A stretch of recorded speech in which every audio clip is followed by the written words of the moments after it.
तो convex set और उसकी प्रॉपर्टीज़ अपन ने शुरू किया था। कुछ एक डेफिनेशंस लास्ट लेक्चर में हमने की है। आज कॉन्वेक्स सेट को अपन आगे बढ़ाएंगे।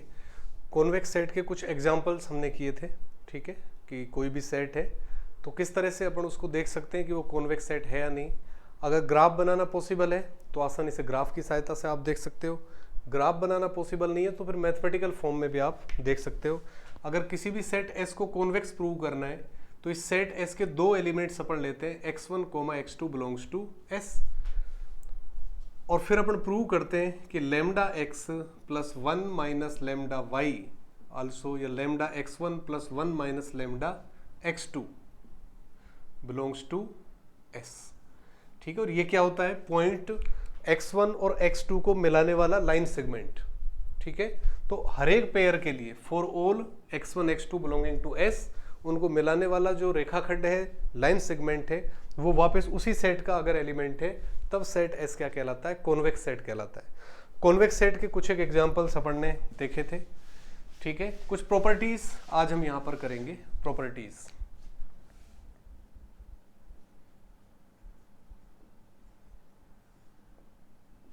Properties of convex sets.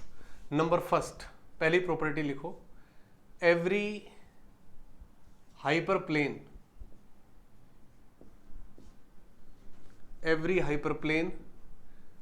Is a convex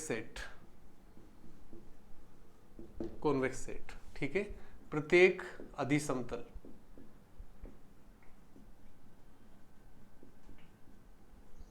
एक अवमुख समुच्चय है।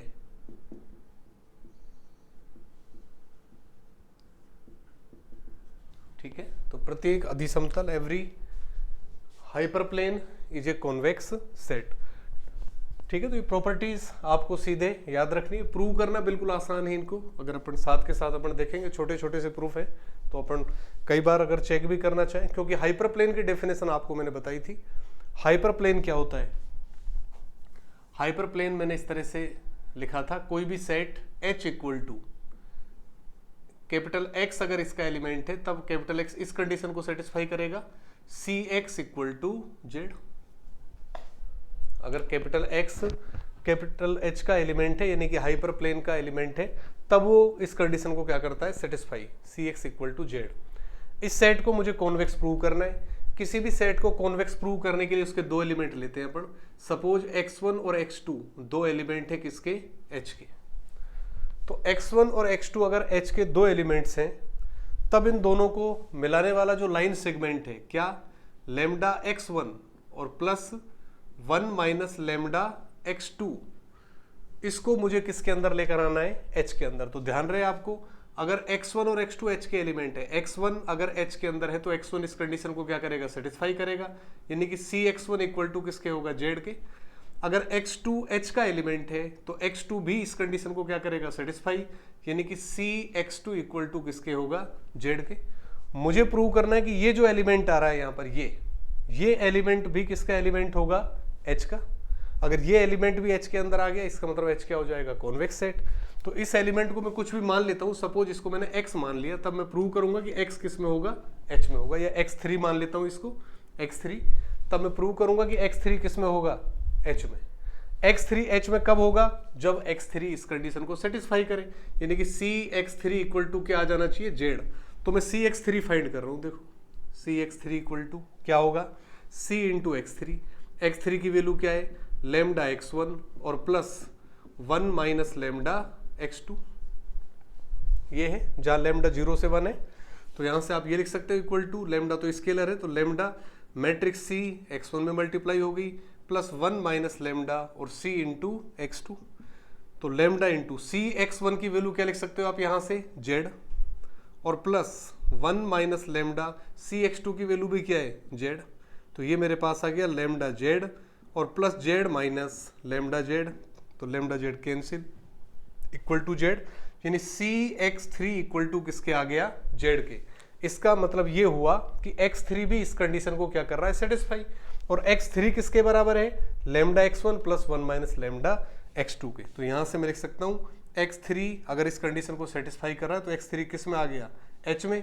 x3 की वैल्यू मैं वापस रख दूंगा। x3 इक्वल टू किसके है, लेमडा x1 और plus 1 minus lambda x2 belongs to h। ठीक है, तो x1 और x2 दो पॉइंट मैंने माने किसके अंदर, h के अंदर, और प्रूव कर दिया कि lambda x1 plus 1 minus lambda x2 भी किसका एलिमेंट होगा, h का, जहां लेमडा अपन क्या ले रहे हैं, from 0 to 1, close interval 0 to 1। तो यहां से प्रूव हो गया कि ये सेट क्या है, कॉन्वेक्स सेट है। ठीक है, और ये सेट किसकी डेफिनेशन है, क्या है ये, हाइपरप्लेन अपन इसको बोलते हैं। तो पहली जो प्रॉपर्टी यहां पर मैंने लिखी है, every hyperplane is a convex set. दूसरी property number two, every open और क्लोज्ड हाफ स्पेसेस, ये इस तरह लिख लो, एवरी हटा देता हूं मैं, open and closed half spaces are convex sets, और कॉन्वेक्स सेट। अगर कोई भी ओपन हाफ स्पेस लो आप, या कोई भी क्लोज्ड हाफ स्पेस आप लो, ठीक है, उस केस में वो हमेशा क्या बनेंगे, कॉन्वेक्स सेट। तो दूसरी प्रॉपर्टी जो मैं यहां पर कर रहा हूं, ठीक है, closed and open half spaces are convex.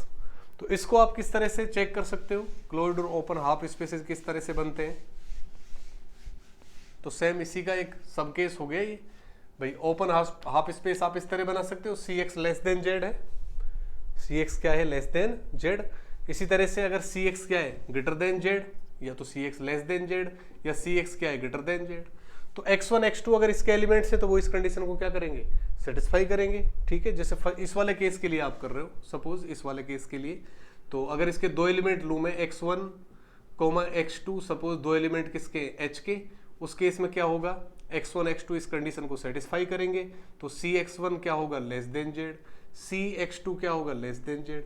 मुझे प्रूव करना है कि लेमडा x1 और प्लस 1 माइनस लेमडा x2, यानी कि ये क्या है, इसको मैं x3 मान लेता हूं, इसको मुझे किसके अंदर लेकर आना है, h के अंदर।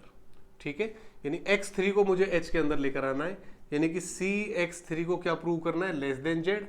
अगर x3 इस कंडीशन को सेटिस्फाई करेगा तो x3 किसका एलिमेंट हो जाएगा, h का। तो ध्यान रहे यहाँ पर लेमडा किसमें, क्लोज्ड इंटरवल 0,1। तो cx3 को लेस देन जेड मुझे प्रूव करना है, तो cx3 आप लेकर चलोगे, तो c इंटू x3 करोगे, x3 ये है, तो जब इसे c से मल्टीप्लाई होगा तो लेमडा क्या हो गया, cx1 और प्लस 1 माइनस लेमडा ये आ गया cx2। अब इसको मैं लिख सकता हूं, ये वाली वैल्यू किसके इक्वल आएगी, विच इज इक्वल टू, इसके इक्वल लिख रहा हूं मैं, ध्यान रहे आपको, इसके इक्वल, या इक्वल क्या आएगा, cx1 की जगह में जेड लिखूंगा तो ये आ जाएगा less than lambda into Z और plus 1 minus lambda into Z, और ये वैल्यू किसके बराबर आएगी, आपकी जेड के, यानी कि cx3 क्या आ गया, less than Z, cx3 less than Z. ठीक है, यानी कि x3 किसका एलिमेंट बन गया, h का। इसका मतलब ये हुआ कि अगर x1 और x2 h के दो एलिमेंट्स हैं तो उनको मिलाने वाला जो लाइन सेगमेंट है या रेखाखंड है वो भी वापस किस में आ गया, h में, यानी कि h क्या हो गया आपका, h क्या बन गया अपने पास, कॉन्वेक्स सेट। ठीक है, तो इसी तरह से अगर यहां पर ग्रेटर देन होता, अगर ग्रेटर देन भी यहां पर होता तो भी ये चीज ट्रू थी। ग्रेटर देन के लिए भी आप इसी तरह से कर सकते हैं, सेम इसी तरह से। तो यहां पर sign greater than equal to, greater than कहा जाता, लेस देन इक्वल टू होता या ग्रेटर देन इक्वल टू होता, हर एक केस में आप इसी तरह से आगे बढ़ सकते हैं। यानी कि एक साथ मैंने इसको लिख दिया, अगर कोई भी ओपन हाफ स्पेस है या कोई भी क्लोज्ड हाफ स्पेस है, ठीक है, या समव्रत है या विवृत है, जो हाफ स्पेसेज आपके बन रहे, ठीक है, दोनों ही केसेज में वो क्या बनेंगे, कॉन्वेक्स सेट बनेंगे। और ऊपर मैंने क्या लिखा है, हाइपरप्लेन अगर कोई भी है तो वो हमेशा क्या बनेगा, कॉन्वेक्स सेट। ठीक है, next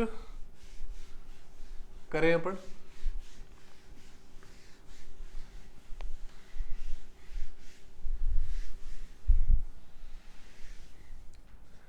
third property,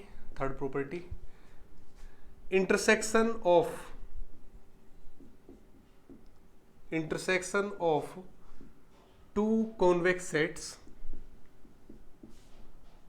convex sets is also a convex set। ठीक है, इसका मतलब है दो अवमुख समुच्चयों का सर्वनिष्ठ, ठीक है, इंटरसेक्शन।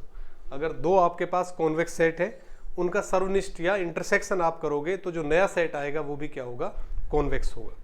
ठीक है, तो इसको भी आप आसानी से कर सकते हो। सपोज S1 मान लेते हैं कि क्या है, कॉन्वेक्स, कॉन्वेक्स। इसी तरह से S2 भी सपोज क्या है, कॉन्वेक्स। दो सेट्स हैं जो कॉन्वेक्स हैं। तब आपको प्रूव करना है कि S1 इंटरसेक्शन S2 भी क्या होगा, कॉन्वेक्स। इसको सपोज मैंने S के बराबर मान लिया, तो मुझे S को कॉन्वेक्स प्रूव करना है। अब जिस सेट को कॉन्वेक्स प्रूव करना है उसके दो एलिमेंट आप लोगे। सपोज x1 और x2 किसके एलिमेंट है, S के। तब अपने को क्या प्रूव करना है, तब प्रूव करना है कि लैम्डा x1 इन दोनों पॉइंट्स को मिलाने वाला जो लाइन सेगमेंट है वो भी किसके अंदर आना चाहिए, वापस S के अंदर आना चाहिए। अगर वो लाइन सेगमेंट S के अंदर आ गया तो सेट S क्या हो जाएगा, कॉन्वेक्स। ठीक है, तो आपको पता है कि x1 और x2 अगर S में है तो मैं क्या लिख सकता हूँ, x1, x2 belongs to S1 intersection S2, क्योंकि S किसके इक्वल है, S1 इंटरसेक्शन S2 के। इस तरह से लिख सकता हूँ मैं। तो x1 और x2 अगर इन दोनों के इंटरसेक्शन में, तो आप लिख सकते हो x1, x2 belongs to S1 and x1, x2 belongs to S2। ये जो एलिमेंट है वो S1 में भी होंगे और S2 में भी होंगे, क्योंकि अगर दोनों के इंटरसेक्शन में है तो दोनों में होंगे, इसमें भी होंगे तथा इसमें भी होंगे। अब आप देखो, अगर x1, x2 S1 के एलिमेंट है और S1 क्या दिया हुआ आपको, कॉन्वेक्स। इसका मतलब इन दोनों को मिलाने वाला जो लाइन सेगमेंट है क्या, lambda x1 plus 1 minus lambda x2 भी किसमें होगा, S1 में। इसी तरह से अगर ये दोनों S2 के एलिमेंट्स हैं, S2 आपको कॉन्वेक्स दिया हुआ है, इसलिए इन दोनों को मिलाने वाला जो लाइन सेगमेंट बनेगा, lambda x1 plus 1 minus lambda x2 किसके अंदर आ गया, S2 के अंदर। अब ये एलिमेंट S1 में भी है और S2 में भी है, तो दोनों के इंटरसेक्शन में होगा, जहां लैम्डा आपको पता है किस में होता है, क्लोज्ड इंटरवल 0,1 में। तो यहां से आप लिख सकते हो lambda x1 plus 1 minus lambda x2 belongs to S1 intersection S2 which is equal to S। तो आपने देखा कि x1 और x2 दो एलिमेंट आपने लिए हैं किसमें, सेट S में, और प्रूव कर दिया कि x1 और x2 को मिलाने वाला जो रेखाखंड है या लाइन सेगमेंट है वो भी किस में आ रहा है, S में आ रहा है।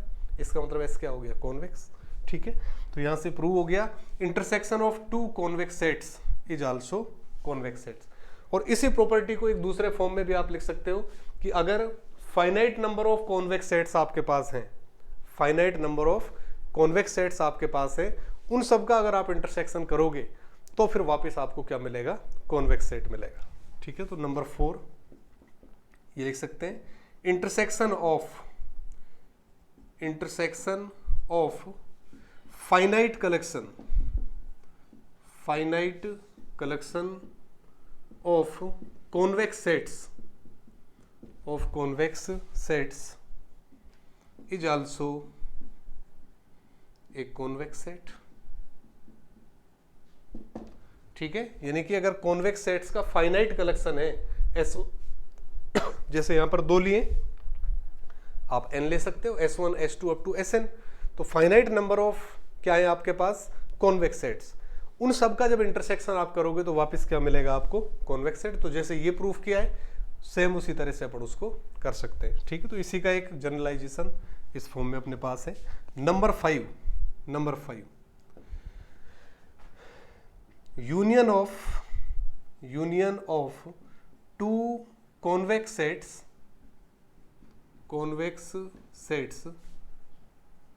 Need not be a convex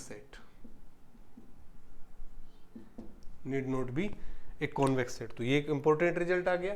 अगर दो कॉन्वेक्स सेट आपके पास है, अगर उन दोनों का इंटरसेक्शन कर रहे हो आप, तो क्या मिल रहा है आपको, कॉन्वेक्स सेट।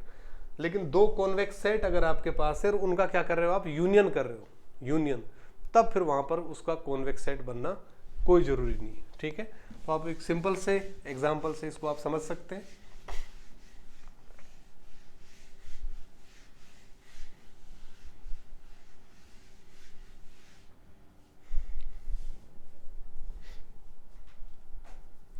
सपोज ये मैं ले लूं सेट S इक्वल टू, ये मैंने ले लिया सपोज, इसके अंदर x1 x2 वो पॉइंट्स आ रहे हैं सच दैट वो इन कंडीशंस को सेटिस्फाई कर रहे हैं। x1 plus x2 is less than और equal to 1, is less than equal to 1। और सपोज एक प्रॉब्लम ये है x1 plus x2, x1 plus x2 is greater than और इक्वल टू 1, या केवल ग्रेटर देन में कर देता हूं, x1 plus x2 greater than और इक्वल टू 2 कर देता हूं, जरूर ग्रेटर देन और इक्वल टू 2। अगर ये मैं सेट लूं, ठीक है, तो इसका मैं सबसे पहले ग्राफ बनाऊंगा। ग्राफ क्या होगा, देखो पहले वाले का तो x1 plus x2 equal to 1 है, यानी क्या बनेगा x1 पर 1 प्लस x2 पर 1 और इक्वल टू 1। दूसरा x1 plus x2 equal to 2 है, तो x1 अपॉन 2 हो गया और plus x2 upon 2 equal to 1। इसका जब आप ग्राफ ड्रॉ करोगे, ठीक है, इसका ग्राफ क्या बनेगा, देखो पहले का x1 पर तो 1 है, x2 पर 1, तो ये 1 है, ये 1 है, तो पहली लाइन तो आपकी ये बन गई, ठीक है, यहाँ पर 1 ले लेते हैं, ये तो पहली लाइन। और पहली लाइन का सॉल्यूशन का रीजन अगर आप देखो तो इस पर ओरिजिन रखकर देखोगे आप, ओरिजिन इसको क्या कर रहा है, satisfy, 0 less than equal to 1। इसका मतलब इसका जो रीजन है वो इस तरफ होगा, इस तरफ, ठीक है, यानी कि ये पूरा रीजन बनेगा, ये पूरा रीजन, यानी कि ये क्या बन रहा है यहाँ पर, कॉन्वेक्स। क्या बन रहा है, कॉन्वेक्स। तो इसको इस तरह नहीं लिखकर ऐसे लिख देता हूँ, चलो मैं कन्फ्यूजन हो रहा है। एक सेट S1 ले लिया मैंने, क्या x1 x2 such that x1 plus x2 less than equal to 1। दूसरा सेट बना दिया S2, उसके अंदर वो सारे पॉइंट आ रहे हैं जो इस कंडीशन को सेटिस्फाई कर रहे हैं, x1 plus x2 greater than और इक्वल टू 2, ठीक है। तो ये तो मेरे पास S1 बन गया, ये तो क्या आ गया S1, और ये S1 क्या है, कॉन्वेक्स है। अब मैं S2 बनाता हूँ। S2 देखो आप, x1 पर 2, x2 पर 2, तो x1 पर 2, x2 पर क्या है 2, तो ये वाली लाइन बनी, ठीक है। इसका रीजन अगर देखोगे, ओरिजिन इस पर अगर मैं रखूं 0 0, तो 0 greater than equal to 2 possible नहीं है, यानी कि इस काल क्षेत्र ऊपर की तरफ, ये वाला पार्ट। तो ये मेरा क्या बना, S2, ये भी कॉन्वेक्स है, ये भी क्या है, कॉन्वेक्स। अगर इन दोनों का मैं यूनियन करूं, ठीक है, अगर सेट S में मान लूं S1 यूनियन S2, तो यूनियन में तो अब पूरा आ गया ये भाई। S1 में तो अलग से ये वाला पार्ट है जो कि कॉन्वेक्स है, S2 में अलग से ये वाला पार्ट है जो कि कॉन्वेक्स है, लेकिन जब दोनों का यूनियन आप करोगे S1 यूनियन S2, उस केस में ये पूरा आपके पास रीजन आ गया। अब ये कॉन्वेक्स नहीं है, क्यों, क्योंकि एक पॉइंट आप यहां लोगे, एक पॉइंट यहां लोगे, इनको मिलाने वाला जो रेखाखंड है वो बाहर चला गया, ठीक है, यानी कि अब यूनियन क्या नहीं है, कॉन्वेक्स नहीं है। तो इस तरह से आप समझ सकते हो कि कोई भी अगर दो कॉन्वेक्स सेट आपको दे रखे हैं, जैसे यहाँ पर S1 और S2 दो कॉन्वेक्स सेट हैं, तब उन दोनों सेट्स का यूनियन कॉन्वेक्स सेट होना कोई जरूरी नहीं है, ठीक है। तो ये प्रॉपर्टी होगी।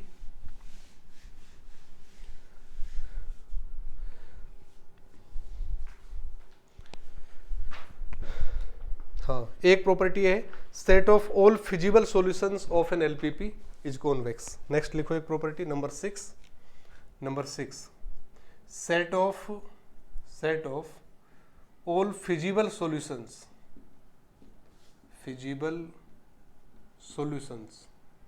Of an LPP is convex, तो फिजिबल सॉल्यूशन का मतलब है सुसंगत हल,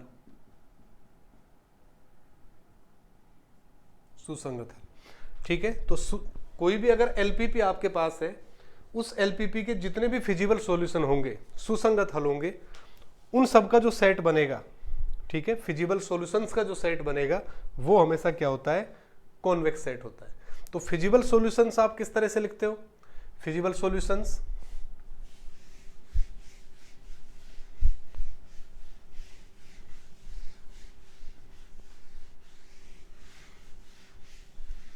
तो फिजिबल सॉल्यूशंस आप इस तरह से डिफाइन कर सकते हो, सेट ऑफ फिजिबल सॉल्यूशंस,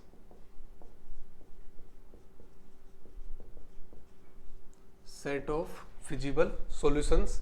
तो फिजिबल सॉल्यूशंस के सेट को अगर मैं सपोज S से डिनोट करूं, S इक्वल टू, तो इसमें वो सारे x आएंगे सच दैट फिजिबल सॉल्यूशन में क्या आएंगे, वो सारे x के वो वैल्यूज आती हैं जो रेस्ट्रिक्शंस को भी सेटिस्फाई करते हैं और नॉन नेगेटिव रेस्ट्रिक्शंस को भी सेटिस्फाई करते हैं। तो रेस्ट्रिक्शंस किस टाइप के बनते हैं, ax less than equal to b हो सकता है, या इक्वल टू b हो सकता है, या greater than equal to b, ये तो रेस्ट्रिक्शन होते हैं। और जो भी x यहाँ पर आते हैं वो सारे क्या लेते हैं अपन, ग्रेटर देन इक्वल टू 0। तो x के वो वैल्यू जो इन कंडीशंस को सेटिस्फाई करें, यानी कि पहली क्लास में या पहली या दूसरी क्लास में मैंने आपको डिफाइन करवाया है कि फिजिबल सॉल्यूशन क्या है। जो एक तो एलपीपी के 3 पार्ट बनते हैं, पहला पार्ट ऑब्जेक्टिव फंक्शन, दूसरा पार्ट रेस्ट्रिक्शंस व्यवरोध या अवरोध जो भी आप बोले उसको, प्रतिबंध सब्जेक्ट टू कंडीशंस, तीसरा पार्ट कौन सा बनता है, नॉन नेगेटिव रेस्ट्रिक्शंस। अगर कोई x के वो वैल्यूज जो केवल दूसरे वाले पार्ट को सेटिस्फाई करे, सॉल्यूशन कहलाता है। x की वो वैल्यूज जो दूसरे और तीसरे दोनों पार्ट्स को सेटिस्फाई करे, उसको अपन क्या बोलते हैं, फिजिबल सॉल्यूशन या सुसंगत हल बोलते हैं। तो ये तो दूसरा पार्ट हो गया, दूसरा वाला, और ये पार्ट कौन सा हो गया, तीसरा वाला। तो x इन दोनों वैल्यूज को सेटिस्फाई करना चाहिए। अब इसमें से कोई सी भी एक कंडीशन ले लो, एक कंडीशन के लिए कर लो आप, जैसे एक कंडीशन के लिए होगा वैसे ही आप फिर दूसरी कंडीशन के लिए भी उसको कर सकते हो। तो एक कंडीशन में ले लेता हूं कि उसमें वो सारे x आएंगे जो इस कंडीशन को सेटिस्फाई करेंगे, ax इक्वल टू b, और जितने भी यहां पर x आएंगे वो सारे क्या होंगे, ग्रेटर देन और इक्वल टू 0।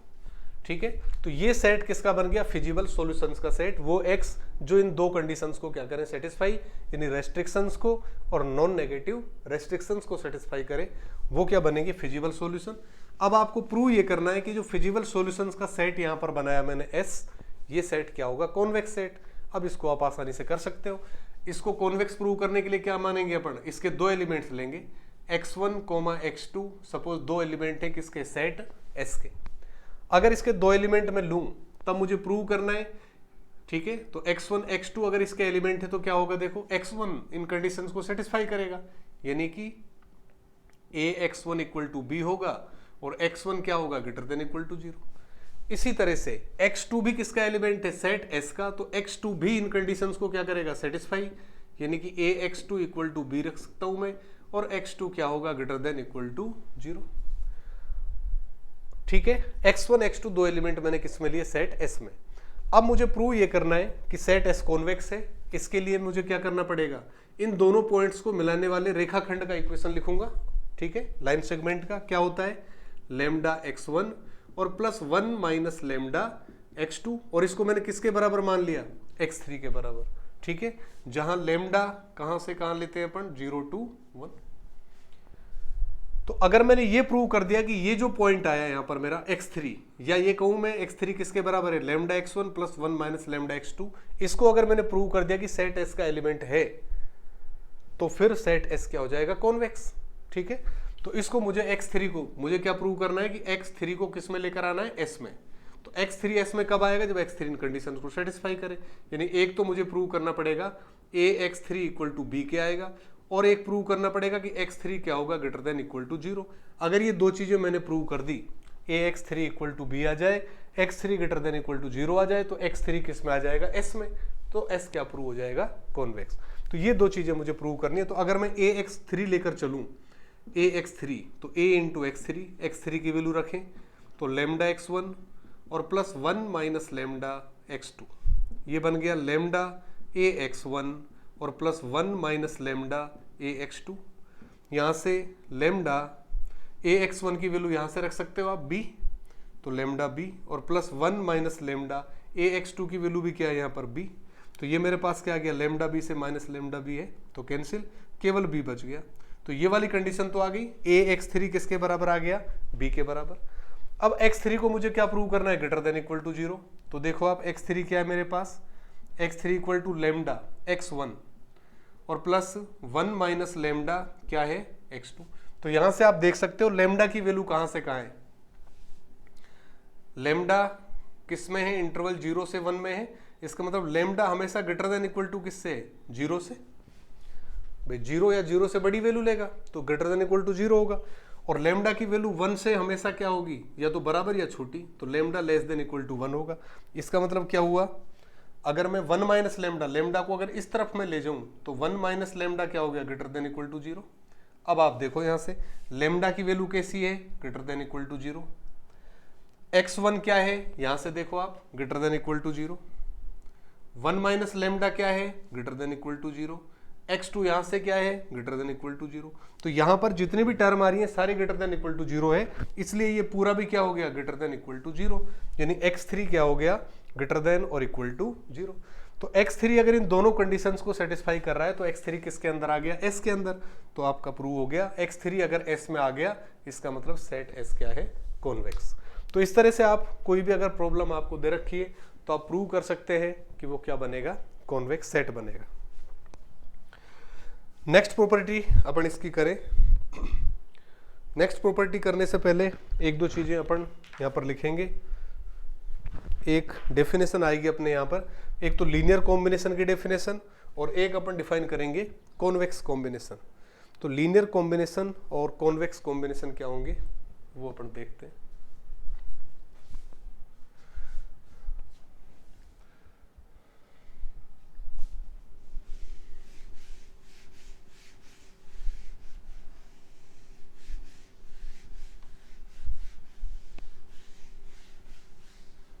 ठीक है, तो लीनियर कॉम्बिनेशन और कॉन्वेक्स कॉम्बिनेशन लिखने के बाद फिर मैं एक और इंपॉर्टेंट प्रॉपर्टी यहां पर ऐड करूंगा इसमें, कॉन्वेक्स सेट्स के अंदर। तो इसमें आप लिखोगे लीनियर कॉम्बिनेशन।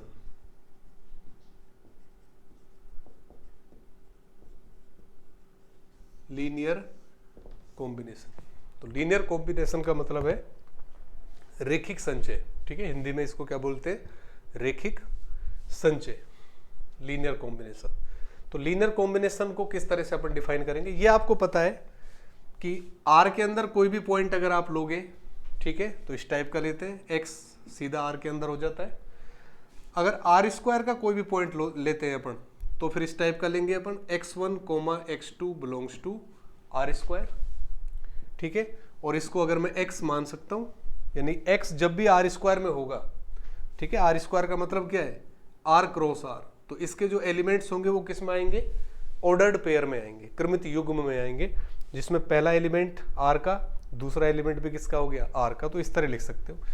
इसी तरह से अगर x को मैं किस में लूं, सपोज R3 में, तब x किस टाइप का बनेगा, x1, x2, x3, इस टाइप का, जहां x1, x2, x3 ये सारे के सारे अलग अलग किस में बनेंगे, R में।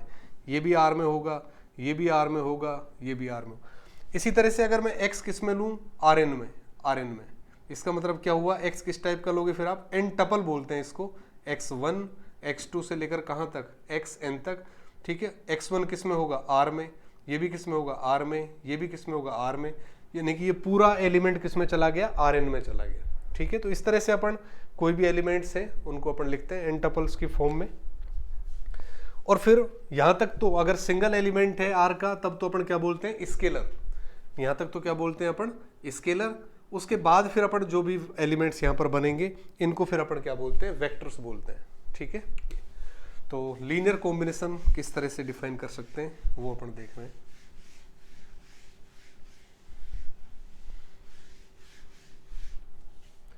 ये मैं लिख रहा हूं, लेट, ठीक है, let v1, v2 up to vn, suppose ये एलिमेंट्स हैं किसके, Rn के, यानी कि ये सारे के सारे वेक्टर्स हैं n डायमेंशन के अंदर। यानी कि v1 का मतलब क्या है, n टपल की फॉर्म में लिख सकते हो आप इसको। v2 का मतलब क्या है, इसको भी x1, y1, y2, y3 इस तरह से लिख सकते हो, and so on. Suppose v2, v2, vn ये सारे एलिमेंट्स किस में आ रहे हैं, Rn में आ रहे हैं। एंड सपोज α1, α2, αn, सपोज ये क्या है, स्केलर्स, ये क्या है, स्केलर्स। और ये इधर अगर Rn में है तो ये सारे कैसे हैं, वेक्टर्स, ये सारे क्या है, वेक्टर्स। तो v1, v2, vn तो वेक्टर्स हैं, α1, α2, αn क्या है, स्केलर्स हैं। देन अगर मैं इस तरह से लिखूं, α1 v1 plus α2 v2 plus αn vn, अगर मैं इस तरह से इसको लिखूं, α1 v1 plus α2 v2 plus αn vn, then this combination is called linear combination, linear combination of vectors v1 v2 up to vn। ठीक है, तो वेक्टर्स जो भी मेरे पास यहां पर आ रहे हैं v1 v2 up to vn, इन सभी का जो लीनियर कॉम्बिनेशन है उसको अपन क्या करेंगे, स्केलर इसके साथ लगा देंगे और इस तरह से इनका कॉम्बिनेशन बना देंगे, α1 v1 plus α2 v2 plus αn vn। तो ये तो सिंपली क्या कहलाता है, लीनियर कॉम्बिनेशन। लीनियर कॉम्बिनेशन, अब जो लीनियर कॉम्बिनेशन है वो दो तरह का होता है। ठीक है, there are two types of linear combination, there are two types of linear combination.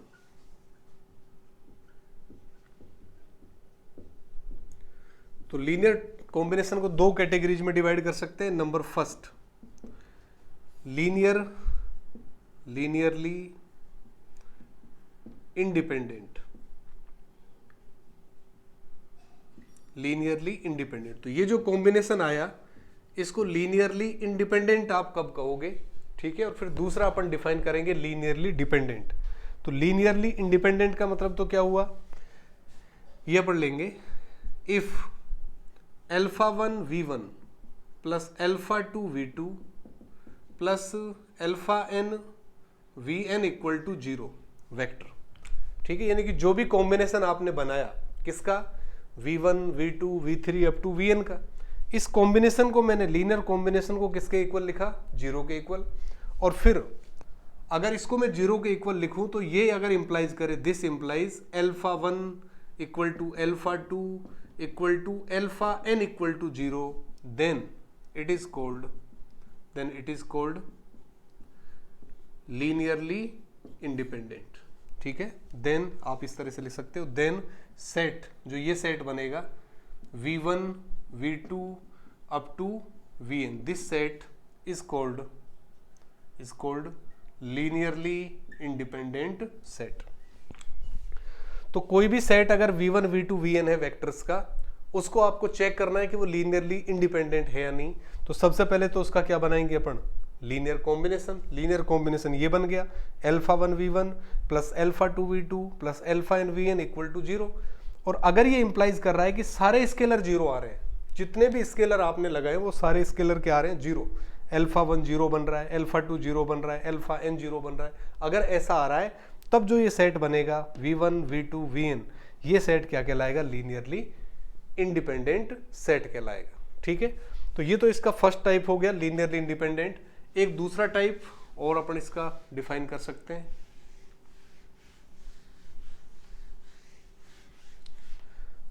ठीक है, सेकंड है इसमें, सेकंड लीनियरली डिपेंडेंट, सेकंड में है लीनियरली डिपेंडेंट। ठीक है, शॉर्ट में इसको अपन क्या बोलते हैं, LD, और लीनियरली इंडिपेंडेंट को अपन शॉर्ट में क्या बोल रहे हैं, LI, लीनियरली इंडिपेंडेंट, और यहां पर लीनियरली डिपेंडेंट। तो डिपेंडेंट में क्या होगा, if α1 v1 plus α2 v2 plus αn vn equal to 0। Same उसी तरह से यहां पर भी इसको पूरे कॉम्बिनेशन को किसके इक्वल रखना है, आपको 0 वेक्टर के इक्वल। और फिर जितने भी स्केलर है उनकी वैल्यू आपको फाइंड करनी है। अगर सारे 0 बन रहे हैं स्केलर तब तो लीनियरली इंडिपेंडेंट होगा। अगर एक भी स्केलर नॉन जीरो मिल गया आपको, एक भी स्केलर अगर नॉन जीरो मिल गया, तब जो आपका ये कॉम्बिनेशन है क्या कहलाएगा, लीनियरली डिपेंडेंट कहलाएगा। ठीक है, if this equal to 0 implies at least one alpha I is non zero. अगर ये इंप्लाइज कर रहा है कि कम से कम एक अल्फा आई इनमें से, α1 α2 αn में से कम एक स्केलर क्या है, नॉन जीरो है, तब जो सेट बनेगा, देन ये जो सेट बनेगा मेरे पास वेक्टर्स का v1 v2 up to vn is called, तब इस सेट को अपन क्या कहेंगे, लीनियरली डिपेंडेंट कहेंगे। ठीक है, यानी कि अगर कॉम्बिनेशन को 0 वेक्टर के बराबर लिखा, सारे स्केलर भी 0 आ रहे हैं तो लीनियरली इंडिपेंडेंट है। कॉम्बिनेशन को 0 के इक्वल लिखा, एक भी स्केलर, आपको एक से ज्यादा भी मिल सकते हैं, ठीक है, एक भी स्केलर अगर नॉन जीरो मिल गया, उस केस में जो कॉम्बिनेशन है वो क्या कहलाएगा, लीनियरली डिपेंडेंट कॉम्बिनेशन। ठीक है, तो ये दो इंपॉर्टेंट डेफिनेशन है किसकी, एक तो लीनियरली जो भी आपका लीनियर कॉम्बिनेशन है उसकी डेफिनेशन है। लीनियर कॉम्बिनेशन तो simply v1 v2 vn vectors का एक कॉम्बिनेशन है। फिर इसकी अपने दो कैटेगरी बनाई है, एक लीनियरली इंडिपेंडेंट और एक लीनियरली डिपेंडेंट। ठीक है, इसको आप इस तरह से समझ सकते हो। जैसे एक छोटा सा अगर मैं एग्जांपल लूं उससे मैं आपको समझा देता हूं इसको, इसका क्या मीनिंग है। ये अपन इसलिए कर रहे हैं क्योंकि अभी एक दो प्रॉपर्टी और है जो अपन कॉन्वेक्स सेट्स में लिखेंगे। कॉन्वेक्स सेट अभी खत्म नहीं हुआ है, ठीक है, प्रॉपर्टीज आपकी कंटिन्यू चल रही है और एक दो प्रॉपर्टीज मुझे इसमें काम मिलेंगी। तो लीनियरली इंडिपेंडेंट और लीनियरली डिपेंडेंट के लिए एक दो एग्जांपल्स अपन करते हैं।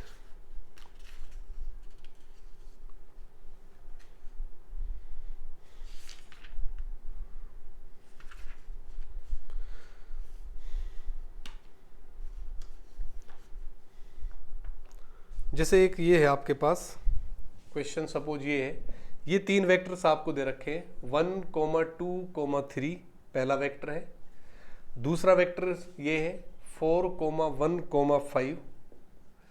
तीसरा वेक्टर है -4, 6 और -2। सपोज ये तीन वेक्टर आपको दिए हुए हैं, ठीक है, और R3 के अंदर आपको बताना है कि ये लीनियरली डिपेंडेंट है या नहीं है। तो इस वेक्टर को मैंने क्या मान लिया, सपोज v1, इसको क्या मान लिया मैंने, सपोज v2, और इसको मैंने क्या मान लिया, v3। तो जो भी वेक्टर आपको दिए हुए हैं उनको अपन ने तीन दे रखे हैं तो तीन मान लिए, चार होते तो चार मान लेते अपन, v1, v2 और v3। अब इनका मैं कॉम्बिनेशन बनाऊंगा, α1 v1 plus α2 v2 plus α3 v3 और इक्वल टू किसके रखेंगे अपन, 0 के। α1 इंटू v1 की वैल्यू 1, 2, 3 प्लस α2 इंटू v2 की वैल्यू क्या है 4, 1, 5 और प्लस α3 इंटू v3 की वैल्यू क्या है -4, 6 और 2, इस तरह से। और इसको इक्वल टू किसके रखना है मुझे, 0 वेक्टर के, इक्वल टू 0। इसको मैं सिंप्लीफाई करूं तो यहाँ पहले उस पर तो क्या आ जाएगा आपका, पहले कंपोनेंट क्या बनेंगे, α1, यहाँ से क्या आएगा 4α2, यहाँ से क्या आएगा -4α3। तो पहला कंपोनेंट α1 प्लस 4α2 और -4α3। दूसरा कंपोनेंट 2α1 प्लस में क्या है α2 और प्लस में क्या है 6α3। तीसरा कंपोनेंट 3α1 प्लस 5α2 और प्लस 2α3 और इक्वल टू 0। अब 0 वेक्टर का मतलब क्या है, यहाँ पर 0 वेक्टर ये होगा 0, 0, 0। तो दोनों तरफ अगर कंपैरिजन करें तो ये आ जाएगा मेरे पास α1 प्लस 4α2 माइनस 4α3 इक्वल टू 0। दूसरा रिलेशन 2α1 प्लस α2 और प्लस 6α3 इक्वल टू 0। तीसरा रिलेशन 3α1 प्लस 5α2 और प्लस 2α3 और इक्वल टू 0। ये तीन इक्वेशन आ गए। इन तीनों इक्वेशंस को सोल्व करेंगे अपन और किसकी वैल्यू फाइंड करेंगे आप, α1, α2, α3 की। तो जब इन तीनों इक्वेशंस को अपन सोल्व करें तो क्या मिलेगा, देखो मुझे आप, इन दोनों इक्वेशन से मैं देख रहा हूं, अगर इस इक्वेशन में से दूसरी को मैं घटाऊं, एक में से दूसरी इक्वेशन को अगर मैं घटाऊं तो क्या आएगा, देखो मेरे पास माइनस ये α1 है तो माइनस α1, ये क्या आ गया -4α2 और क्या आ जाएगा यहाँ से प्लस में 4α3 इक्वल टू 0। यानी कि ये बन गया α1 और प्लस 4α2 माइनस 4α3 इक्वल टू 0 और ये यहाँ पर ये मेरे पास आ रहा है। तो ये इक्वेशन वापस आ गया। इसका मतलब यहाँ पर α1, α2, α3 की वैल्यू निकालना पॉसिबल नहीं है, ठीक है। तो यानी आप ये प्रूव करने की स्थिति में नहीं हो कि α1, α2, α3 सारे क्या है 0 हैं। अगर आप ये प्रूव नहीं कर सकते कि α1, α2, α3 सारे 0 हैं, तब फिर आप इसको कॉम्बिनेशन को क्या मानते हैं, LD मानते हैं, लीनियरली डिपेंडेंट। क्योंकि अब दो इक्वेशन एक जैसे आ गए, अब आप वैल्यू निकालना पॉसिबल नहीं है, क्योंकि भाई दोनों इक्वेशंस को सॉल्व किया तो वापस ये इक्वेशन मिल गया, ठीक है। यानी कि ये इक्वेशन एक ही इक्वेशन में इन दोनों के कॉम्बिनेशन से एक ये इक्वेशन आपके पास बन गया। तो अब तो आप बहुत सारी वैल्यू फाइंड कर सकते हो ना, ठीक है, क्योंकि अगर इन दोनों को लो तो अल्फा 1 अल्फा 2 अल्फा 3 की अलग अलग वैल्यूज हैं जो इसको सेटिस्फाई कर सकती हैं। आप ये कर सकते हो कि अल्फा 1 को तो मैं क्या ले लूँ इसमें, क्योंकि अब अल्फा 1 अल्फा 2 अल्फा 3 की वैल्यू तो निकल नहीं रही, तो कोई भी वैल्यू आप इसमें मान सकते हो। आप ये भी तो मान सकते हो कि अल्फा 1 इक्वल टू सपोज क्या ले लिया मैंने 0, अल्फा 2 इक्वल टू सपोज क्या है 1 और अल्फा 3 इक्वल टू सपोज क्या है 1। अगर मैं ये रखूं तो सेटिस्फाई हो रहा है, देखो अल्फा 1 तो 0, यहाँ 1 1 रखा तो 4 से 4 कैंसिल, 0 आ गया। तो ये वैल्यू इसको क्या कर रही है, सेटिस्फाई कर रही है। और इसमें ये दोनों वैल्यूज क्या है, नॉन जीरो। इसका मतलब कॉम्बिनेशन कैसा हुआ, लीनियरली डिपेंडेंट। अब आप ये कह सकते हो कि सर यहाँ तो अल्फा 1 अल्फा 2 अल्फा 3 तीनों को 0 ले लें तो भी सेटिस्फाई कर रहा है, लेकिन हमेशा नहीं कर रहा है, समझ रहे हो। यानी कि जीरो, तीनों अल्फा 1 अल्फा 2 अल्फा 3 की 0 के अलावा कोई ऐसी पॉसिबिलिटी मिलनी नहीं चाहिए कि जो वो सेटिस्फाई करे। केवल 0 ही अगर आ रहा है तब तो फिर वो LI होगा, लेकिन 0 के अलावा भी अगर कोई सेटिस्फाई कर गया, जैसे ये नॉन जीरो भी सेटिस्फाई कर गया इसको, तब फिर आप इस कॉम्बिनेशन को क्या कहोगे, LD कहोगे, ठीक है। तो यहां पर जो ये कॉम्बिनेशन है ये क्या है, किसका एग्जाम्पल है, लीनियरली डिपेंडेंट का एग्जाम्पल है। एक और एग्जाम्पल मैं इसमें ले रहा हूं, ठीक है, LI के लिए एक एग्जाम्पल मैं ले लेता हूं इसमें।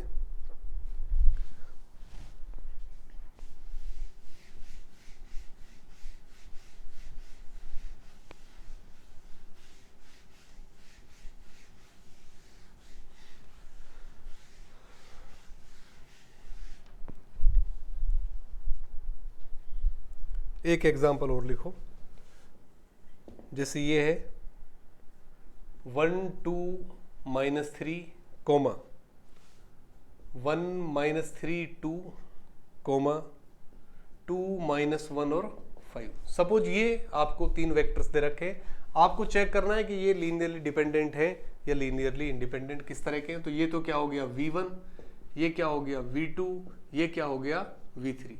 तो क्या लिखेंगे अपन, अल्फा 1 V1, तो V1 की वैल्यू लिख देता हूं मैं सीधा 1 2 -3 प्लस अल्फा 2 V2 तो 1 -3 2 प्लस अल्फा 3 V3 तो 2 -1 5 इक्वल टू 0 रखना है। इसको जब अपन लिखेंगे, इधर वाला वेक्टर क्या है आपका 0 0 0, तो फर्स्ट इक्वेशन क्या बनेगा, देखो यहां से क्या आया अल्फा 1 पहला कंपोनेंट, इधर से क्या आएगा प्लस अल्फा 2, इधर से क्या आ गया 2 अल्फा 3 और इधर इक्वल टू किसके आएगा 0 के। दूसरे कंपोनेंट्स को ले अपन, तो इधर तो आ गया 2 अल्फा 1, इधर आ गया -3 alpha 2 minus alpha 3 equal to 0। तीसरा -3 अल्फा 1 प्लस 2 अल्फा 2 और प्लस 5 अल्फा 3 इक्वल टू 0। ये आ गया अपने पास। इनको मैं सिंप्लीफाई करूं, जैसे दो इक्वेशंस को मैं एक साथ कर देता हूं, पहले इनको कर देता हूं, जैसे इन दोनों को, इस वाले इक्वेशन को मैं 2 से मल्टीप्लाई कर देता हूं, तो 2 अल्फा 1 प्लस 2 अल्फा 2 और प्लस 4 अल्फा 3 इक्वल टू किसके बन गया 0 के, ठीक है। अब इसमें से इसको मैं सब्ट्रैक्ट कर देता हूं, तो जब सब्ट्रैक्ट करेंगे इसमें से इसको, तो 2 अल्फा 1 वाली टर्म तो क्या हो गई कैंसिल, क्या बन जाएगा मेरे पास 2 अल्फा 1 कैंसिल और 2 अल्फा 2 माइनस माइनस प्लस, तो क्या बना 5 अल्फा 2, फिर 4 अल्फा 3 है माइनस माइनस प्लस, तो प्लस 5 अल्फा 3 इक्वल टू 0। यानी एक इक्वेशन तो आ गया alpha 2 plus alpha 3 equal to 0, ठीक है, फर्स्ट और सेकंड से। अब मैं इन दोनों से अगर करूं, इन दोनों से, तो इसको तो सपोज मैं अब अल्फा 1 को एलिमिनेट इन दोनों से भी मैं कर सकता हूं, तो अल्फा 1 को हटाने के लिए इसको मैं किससे मल्टीप्लाई कर रहा हूं, पहले वाले को तो 3 से, तो 3 से करेंगे तो ये आ गया 6 अल्फा 1 माइनस 3 3 9 अल्फा 2 और माइनस 3 अल्फा 3 इक्वल टू 0। इसको 2 से कर रहा हूं मैं, तो -6 अल्फा 1 और प्लस 4 अल्फा 2 और प्लस 10 अल्फा 3 इक्वल टू 0। अब इन दोनों को मैं ऐड कर रहा हूं, तो अल्फा 1 वाली टर्म तो कैंसिल, क्या बचेगा -5 अल्फा 2 बचा और प्लस 7 क्या आ गया अल्फा 3 इक्वल टू 0, ठीक है। यानी कि ये आ रहा है -5 तो अल्फा 2 और प्लस 7 अल्फा 3 इक्वल टू 0। इन दोनों को अब आप सोल्व कर सकते हो, इस वाले इक्वेशन को 5 से मल्टीप्लाई कर लो, तो ये बनेगा 5 alpha 2 plus 5 alpha 3 equal to 0। तो 5 वाली ऐड करेंगे दोनों को, तो ये 5 वाली टर्म तो कैंसिल, 7 और 5 12 अल्फा 3 इक्वल टू 0, तो यहाँ से अल्फा 3 क्या आ गया 0। अल्फा 3 की वैल्यू यहां रख दो आप, तो अल्फा 2 0 आ गया। अल्फा 2 और अल्फा 3 दोनों की वैल्यू किसी भी इक्वेशन में रख दो यहां पर, तो क्या आ जाएगा मेरे पास अल्फा 1 इक्वल टू 0। तो यहां पर अल्फा 1, अल्फा 2 और अल्फा 3 क्या आ रहे हैं मेरे पास, 0 आ रहे हैं। इसका मतलब ये हुआ कि अल्फा 1, अल्फा 2, अल्फा 3 अगर सारे स्केलर 0 बन रहे हैं तो ये यहाँ पर मेरा कॉम्बिनेशन वो कौन सा है, लीनियरली इंडिपेंडेंट है। ठीक है, तो यहाँ तो यूनिकली अपन ने डिटरमाइन कर दिया। यूनिकली डिटरमाइन नहीं कर पा रहे, ठीक है, वहां पर फिर आप नहीं कह सकते कि उनकी वैल्यूज हमेशा 0 ही सेटिस्फाई करेगी। इसलिए फिर आप ये कहोगे कि वहां पर जो लीनियर कॉम्बिनेशन लिया है वो किस टाइप का होगा, लीनियरली डिपेंडेंट होगा। ठीक है, तो ये अपन ने यहाँ पर अभी तक किया है इसमें लीनियर कॉम्बिनेशन के बारे में। अब इससे जो कॉन्वेक्स से मैं इसको किस तरह से कनेक्ट करना चाह रहा हूं वो अपन इसको देखें।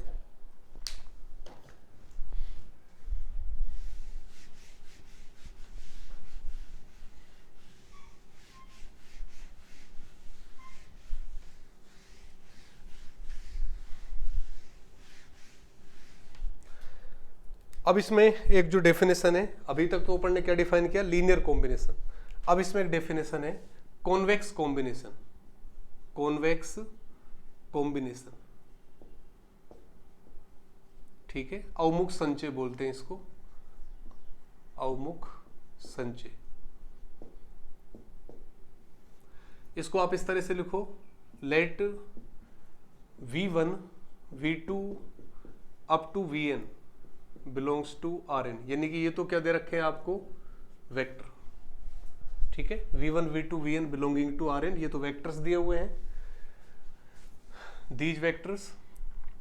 और अल्फा 1 अल्फा 2, या स्केलर में इस तरह ले लेता हूं, lambda 1 lambda 2 up to lambda n suppose क्या है, स्केलर्स। स्केलर्स तब जो कॉम्बिनेशन बनेगा, ठीक है, देन जो कॉम्बिनेशन बनेगा lambda 1 v1 plus lambda 2 v2 plus lambda n vn। और इसके साथ अगर ये कंडीशन हो, इसके साथ में क्या कंडीशन है, जितने भी लेमडा आ रहे हैं यहां पर वो सारे क्या हैं, लेमडा आई जितने भी आ रहे हैं वो सारे ग्रेटर देन इक्वल टू 0 होने चाहिए। And summation of lambda i में करूं अगर, i equal to 1 to n, जितने भी हैं यहां पर भी i equal to 1 to up to n, इन सब का समीशन किसके बराबर हो, 1 के बराबर।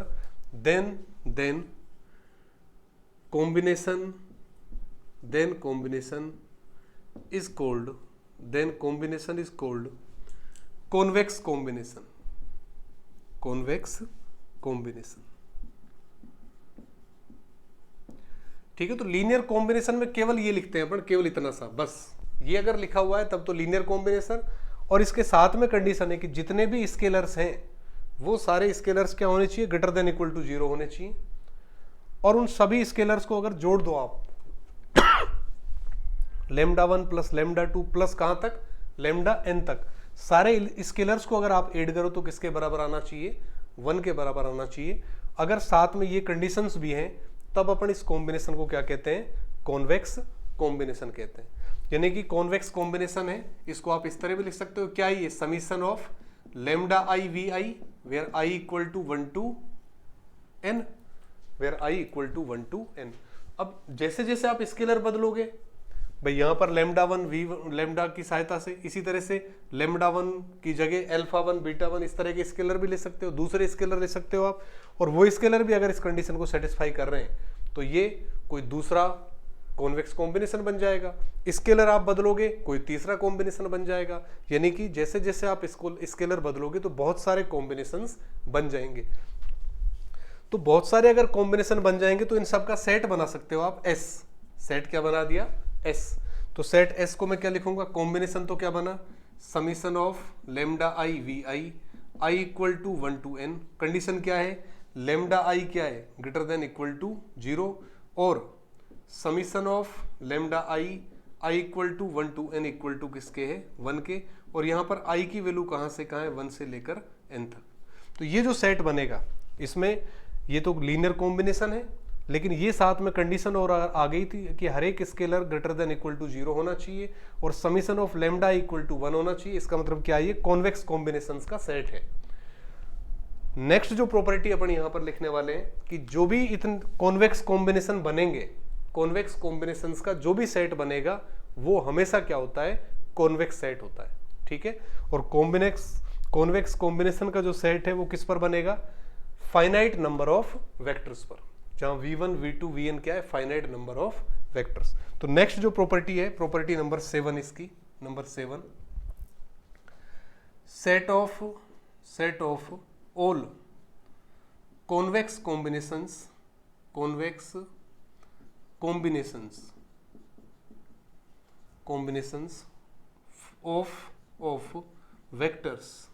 Of vectors v1 v2 up to vn is a convex set, ठीक है। तो प्रूफ आसानी से आप कर सकते हो। ये इसका एक एलिमेंट है। दूसरा एलिमेंट क्या ले लोगे आप, लेमडा आई की जगह लेमडा आई डैश ले लेंगे। तीसरा एलिमेंट लेना है तो लेमडा आई की जगह लेमडा आई डबल डैश ले लेंगे, यानी स्केलर चेंज करने।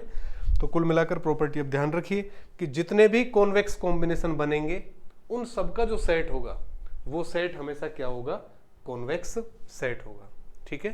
तो ये कुछ इंपॉर्टेंट प्रॉपर्टीज हमने यहाँ पर की है कॉन्वेक्स सेट्स की। नेक्स्ट जो क्लास है अपनी उसमें अपन कॉन्वेक्स सेट्स की जो प्रॉपर्टीज है, ठीक है, अभी कॉन्वेक्स सेट से रिलेटेड एक दो कॉन्सेप्ट और हैं जो एक क्लास का लगभग और अपना मटेरियल है।